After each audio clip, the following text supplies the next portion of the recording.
Hello class, चलिए start करते हैं। Difference between conductor in semi conductors and insulators. देखो, कंडक्टर्स हमने पढ़ लिया है। Allow the passage of current through them, जो अलाउ करते हैं करंट पास करना।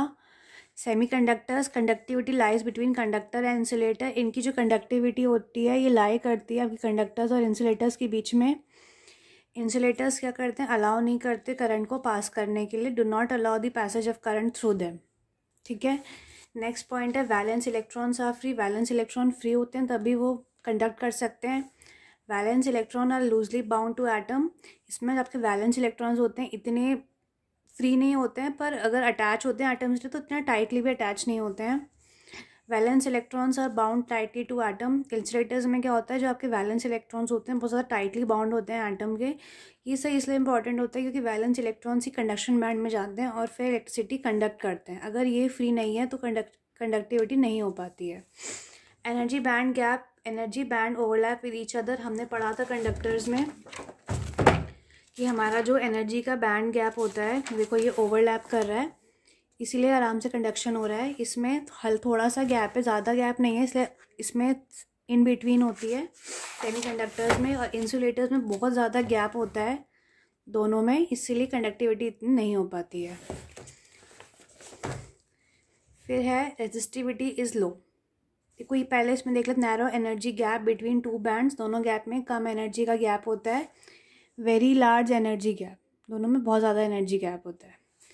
इसमें क्या रेजिस्टिविटी लो होती है। रेजिस्टिविटी का मतलब होता है अपोजिंग फोर्स, मतलब जो करंट को रोकती है। तो इसमें बहुत कम होती है, इसलिए कंडक्टर होते हैं। थोड़ी सी हाई होती है कंडक्टर से, थोड़ी सी हाई, और इंसुलेटर में बहुत ज़्यादा हाई होती है अपोजिंग फोर्स, इसलिए वजह से आपका करंट कंडक्ट नहीं कर पाता। Metals are good conductors. Metals बहुत अच्छे कंडक्टर्स होते हैं। सिलिकॉन एंड जर्मेनियम जो है सेमी कंडक्टर के एग्जाम्पल्स हैं, और वुड, रबर, ग्लास जो है वो इंसुलेटर्स के एग्जाम्पल्स हैं।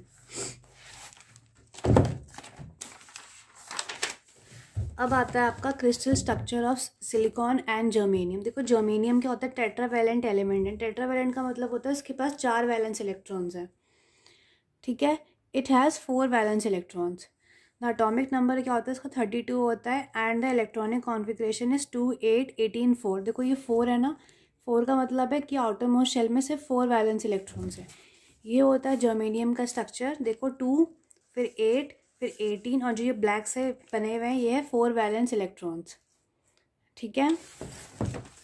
सिलिकॉन में क्या होता है कि आपका एटॉमिक नंबर जो होता है वो होता है 14। तो इसकी इलेक्ट्रॉनिक कॉन्फिगरेशन क्या होगी 284। तो ये भी टेट्रावैलेंट हुआ, क्यों? क्योंकि इसके पास भी 4 आपके वैलेंस शेल में 4 इलेक्ट्रॉन्स हैं। ठीक है। अब आता है आपका crystal structure of silicon and germanium.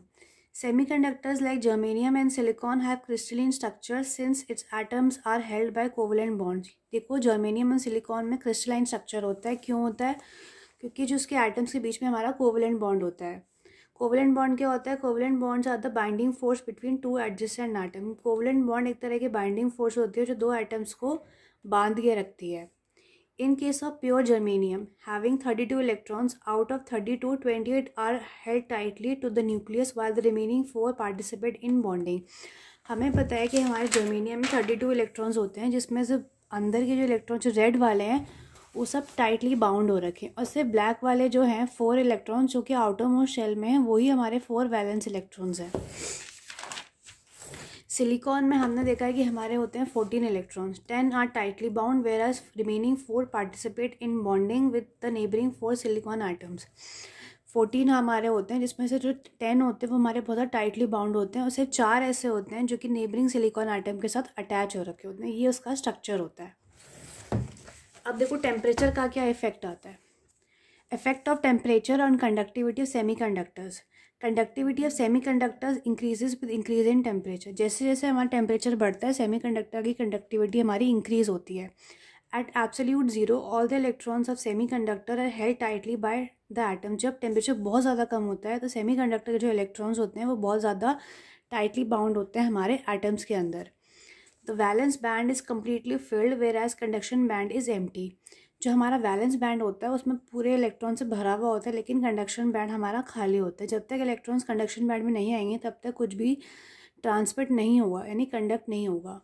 Hence semiconductors behave like perfect insulator. बहुत कम टेम्परेचर पे आपका सेमीकंडक्टर इंसुलेटर की तरह बिहेव करता है। इंसुलेटर क्या होता है? जो कंडक्टिविटी कंडक्ट नहीं करता। When temperature of semiconductor is raised, thermal energy is supplied to them। जब हम टेम्परेचर बढ़ाते हैं तो क्या होता है कि वो जो एनर्जी होती है वो हमारे इलेक्ट्रॉन्स को मिलती है। ठीक है, देखो एनर्जी जो होती है ना तो क्रिएट कर सकते हैं ना हम डिस्ट्रॉय कर सकते हैं। तो जो हमने एनर्जी दी है वो कन्वर्ट हो जाती है थर्मल एनर्जी में। The supplied heat energy lifts the valence electron to the conduction band and larger the current it can conduct. जो हमें एनर्जी मिलती है इससे क्या होता है, इलेक्ट्रॉन्स जो हैं वो जंप कर जाते हैं अभी कंडक्शन से वैलेंस बैंड की तरफ, वैलेंस से कंडक्शन बैंड की तरफ, और उससे हमारा कंडक्ट होता है। जितना ज़्यादा हमारा वैलेंस से कंडक्शन बैंड में शिफ्ट होगा उतना ज़्यादा हमारा कंडक्ट होगा।